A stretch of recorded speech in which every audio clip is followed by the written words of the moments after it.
সামাজিক ন্যায় বিচার প্রতিষ্ঠা ও রাষ্ট্র সংস্কার সরকারের প্রধান চ্যালেঞ্জ বলে মন্তব্য করেছেন প্রধান উপদেষ্টা ডক্টর মোহাম্মদ ইউনূস।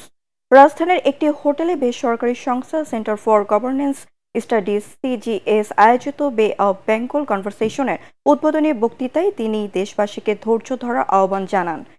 ৩টি শূন্যকে কাজে লাগিয়ে একটি নতুন বিশ্ব তৈরি করতে হবে বলে জানিয়েছেন প্রধান উপদেষ্টা। বলেন, সামাজিক ব্যবসা চালুর মাধ্যমে মানুষের সমস্যার সমাধান ও বেকারত্ব দূর করতে হবে। এই সময় তিনি কার্বন নিঃসরণকেও শূন্যের কোটায় নামিয়ে আনার তাগিদ দেন। ৩ দিনের এই আন্তর্জাতিক সংলাপে ৭৭টি সেশনে বিভিন্ন দেশের ২০০ জন বক্তা, ৩০০ প্রতিনিধি ও ৮০০-র মতো অতিথি অংশ নেবেন।